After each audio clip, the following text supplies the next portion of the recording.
To festival success, one over hurdles on fealty for Peter Brookshaw about 30 odd years ago, I'd have thought. Now I'm not sure he'd appreciate me going quite that far back in time. There's Cocamon, number 4, just walking towards the camera with ears pricked, and in the background the grey, number 11, Petit Mouchoir, having the glares tightened. Rachel Blackmore in the saddle. So Bacardi's just arriving at the start with Super Sunday and a 1 or 2 of the others. And just on his way to join them is West Approach. Black Op just pulling up right in front of us, Noel Feely in the Roger Brook House Silk. So we're slowly ticking down the minutes to the off time of the Sun Racing Stayers Hurdle. That's the scene at the start. How's the market shaping up down in the ring? Punters have decided that Aidan Coleman is going to get another well-deserved Cheltenham Festival winner here with this Paisley Park. He's been singly impressive, beating all the English rivals all year. He's a solid 11 to 8, absolutely at best chance here for Emma Lavelle and Aidan Coleman. Punters have decided that Faugheen is not going to be the fairy tale winner. He's out from 4 to 1, has been as big as 6, coming back into 5 now. The ever-reliable Super Sunday's a solid 8-9 to 1 chance. And the only other horse really attracting sport is Top Notch. Could have gone over fences, over hurdles here for Nicky Henderson. He's just above double figures, having been 14 into 11. But Paisley Park a very solid favourite, with Faugheen very weak in the market here. Well, we came here today blithely assuming that if Paisley Park were to win the Stayers Hurdle, that would obviously be the most popular result of the day. I think we can now say it would be the second most popular result of the day. Extraordinary scenes in the Ryanair and wonderful thoughts from Bryony in that interview with Lydia there. But down to this race, 11 to 8 Paisley Park. Don, are you surprised by how the market momentum has sustained for this horse? Yeah, I think he's short, Nick. I thought he's been short for quite a while. That said, you can understand it. Like he's absolutely the right favourite. I thought when he won the long walk hurdle, he didn't really stamp that race. They finished in the heat behind him. But the Cleve hurdle was a different matter. He really finished off his race very strongly after hitting a bit of a flat spot on the run down the hill. Chris, how do you see it? I think he's the one to beat. He's really improved this season, taking his form to another level, and did so again when winning the Cleve last time out. He won in a good time. He's a strong stayer. He travelled well for much of that race. Yes, he was bumped along a little bit and saw his race out very strongly, but an even tempo would suit him. Now, just keep your eye on where Ruby Walsh is lining up. Right in front on the inside with intent. We talked about horses being allowed to play their natural game like Frodon was, and Underso wasn't, and perhaps Min wasn't the other day. No such concerns here. They're just going to get on with it. No, exactly. This is what Patrick Mullins did at point just down over 3 miles. He stays 3 miles well. He's won his point to point over 3 miles. He won a novice hurdle before he came here and won the Ballymore over 3 miles. So he does stay 3 miles, even though he has won a champion hurdle and he's won a Ballymore hurdle. So yeah, he was very, very impressive the last day from the front. So why not? And do you subscribe to the view that if it's Faugheen, the real Faugheen, he just wins? Well, he's the most talented horse in the race. When he won over 3 miles, he did very much nick a lead, didn't he? They were well strung out from a very early stage, and he managed to nick a bit of an advantage at the start, but he saw it out well and he was impressive, and if he's back to that kind of form, he'd have a major chance.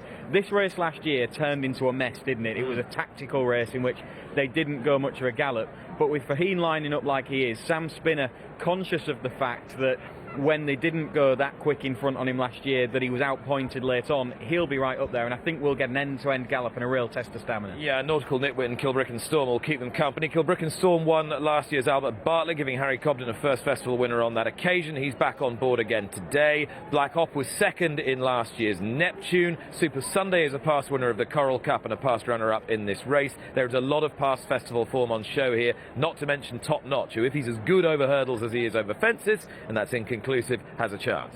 Yeah, exactly. We still don't know if he is as good over hurdles as he is over fences. I suppose he still hasn't proven that he isn't. Super Sunday, as you mentioned, Nick, he's a little bit of a forgotten horse. As you said, he's a Coral Cup winner. He was second behind Penn Hill in this race last year when, look, they didn't go a great gallop, and he does have flat race speed and he's a Coral Cup winner, but he did come clear of the rest of the field. So, and look, he's a dual grade 1 winner over 2 miles. He's won a Coral Cup over 2 miles 5. He does stay 3 miles. It's going to be a very strong pace here. It's going to be a different shape of race to the race we had last year, but he's still a talented horse. A huge field for this year's Stayers Hurdle. 18 going to post. So much past festival form on show. But the horse who is the animal of the moment, if you like, in this division is Paisley Park. And can he complete a blemish-free season here and give Emma Lavelle another Cheltenham Festival winner. She's won here at the festival in the past with Crackaway Jack and with Paws and Claws. She hasn't tasted success at this level at the festival. Indeed, Paisley Park was her first Grade 1 winner, and Aidan Coleman's when winning the long walk hurdle at Ascot over Christmas. Owner Andrew Gemmell has been well documented in the run-up to this race. It's huge pleasure out of the horses that he owns, and has himself become a very popular figure. Okay, they are coming forward steadily for the Stayers Hurdle of 2019. The man to call them home is Ian Bartlett. And make their way around this turn towards the starting take. 3 miles to trip, 12 to jump. First one home collects a little short of £183,000. About to come forward towards the take.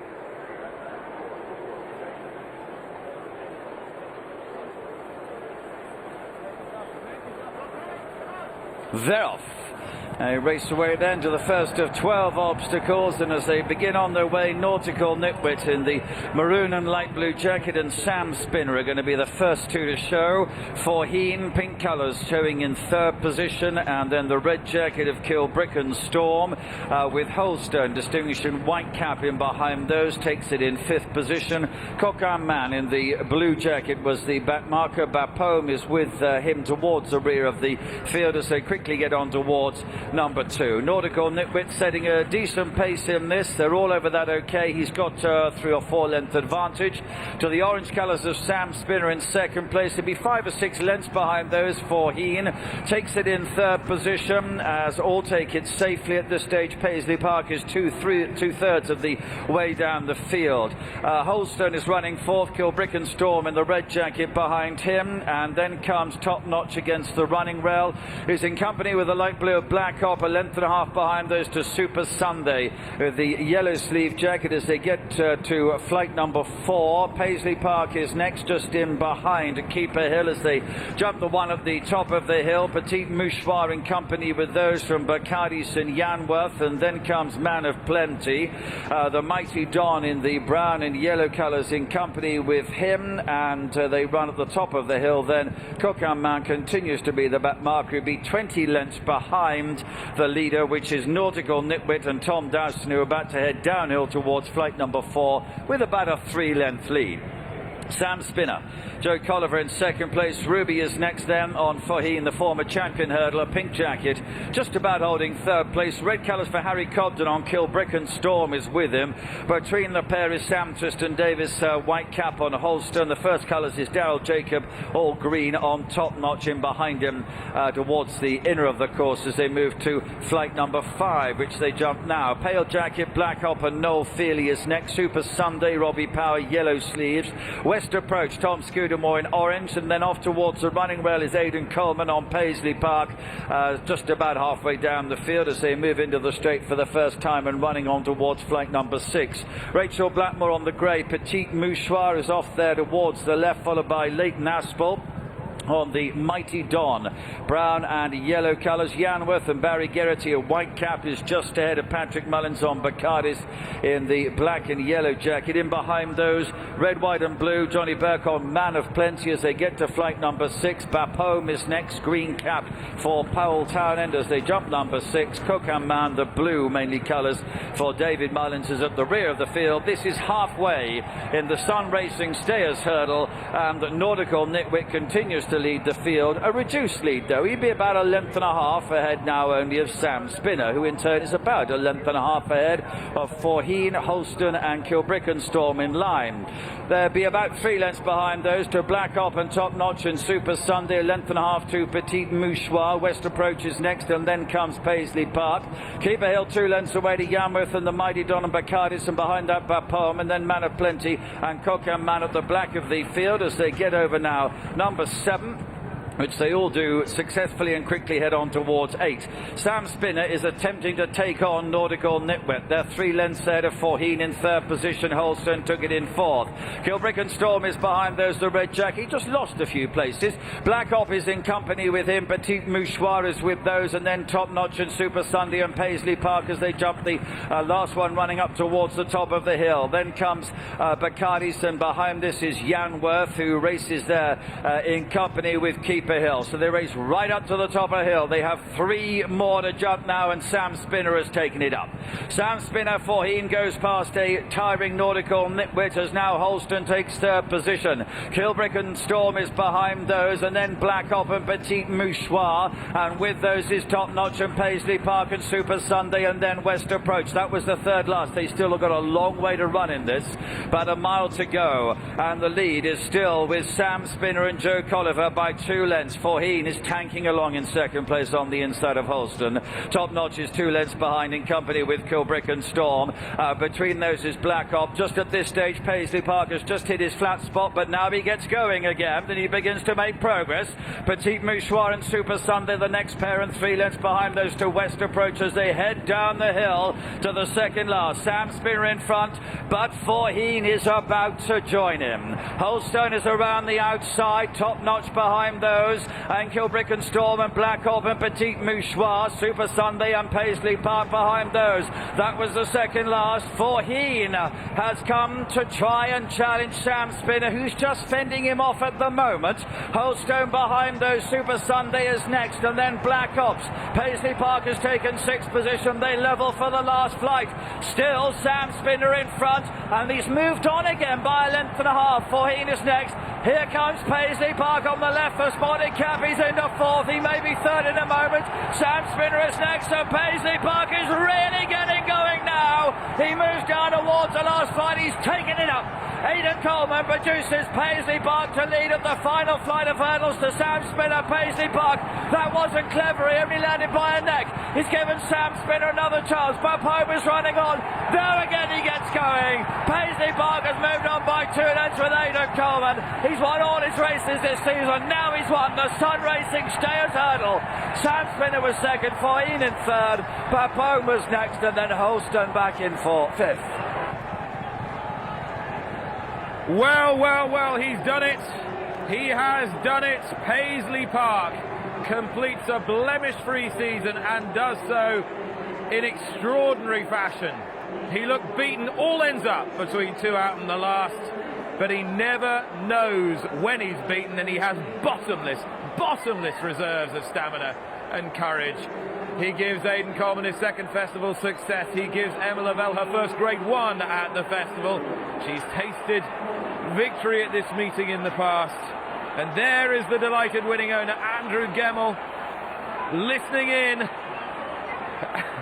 as his entourage can tell him conclusively that his pride and joy and one of the most popular horses in training has won the Sunpet Stayers Hurdle. Paisley Park it is for Emma Lavelle and Aidan Coleman that have taken this race. And tip your hat to last year's Paisley Park, if you will, Sam Spinner.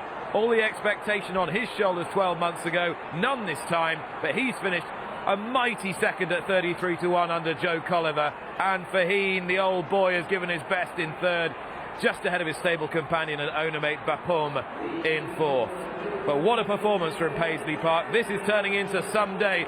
Whoever said that the Thursday of the Cheltenham Festival was the one that you could miss out? Good job that he started to call it the Stayers Hurdle once again, because the strongest stayer has won it. God, he's got some stamina. He did look in trouble. He looked beaten all ends up, as you said, and yet then he comes towards the last, and you think he's going to win it quite easily, and then he opens the door. It just becomes a jar for Sam Spinner, and you thought that he was going to do what everyone expected him to do last year, but he really does see it out very, very strongly, doesn't he? And that's a fantastic performance from a horse who has been unbelievable, really, during the course of this year with the way that he has improved. Totally dominated this division. A brilliant training performance by Emma Lavelle and Barry Fenton.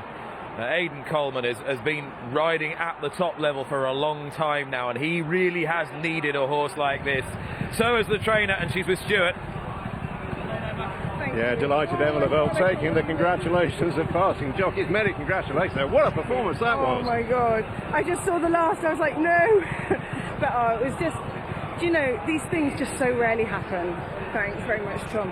And just when they do, it's just so magical. It's magical for everybody. And I just, if the will of the people was anything to go by, this horse had to win. Well, he certainly had the will of the people behind him when they saw him coming on the outside. No, look, we've got used to this trademark finishing kick of his, but that was something else today. I mean, he came from a long way back, but look, Aidan knows him, he knows what's under the bonnet, and he was amazing, absolutely amazing, and he's still going up the running with his ears pricked. So, and how are you coping with the stress of it? Oh, I just can't.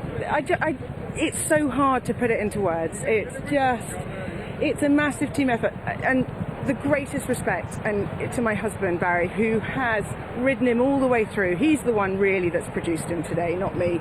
And I just, you know, I'm so proud of him and proud for him. And what a transformation 12 months is. Oh my God, it's just fantastic, absolutely fantastic. He's done everything right this season, and you know, it's very special for Andrew and for everybody. Time to enjoy the moment now. I know, I can't believe it.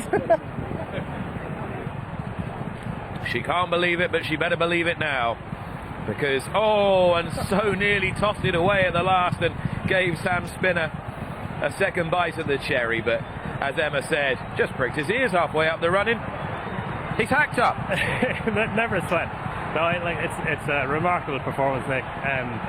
I suppose that what he did today was what he did to a lesser degree in the Cleve Hurdle. He just came off the bridle on the run down the hill. The difference between now and the Cleve Hurdle, obviously, he was against better horses today, but also in the Cleve Hurdle, he was out wide and he had room. Aidan Coleman had room once he got after him that he could pick up. Today, he was in towards the inside. There were horses in front of him. He picked up and he ran into horse, and then going to the home turn, he had more horse in front of him, and he looked booked for about 6th place on the run around the home turn. But then suddenly, when they straightened up and he came to the near side and he started to open up, suddenly it looked inevitable. And you know, bar that little blip at the last when he just got in too tight, he just stayed on really powerfully. He said, pricked his ears on the run to the line. You just sensed that in the last hour, this Cheltenham Festival has completely come alive. And blood coursing through everyone's veins now, as Paisley Park and Frodon have completed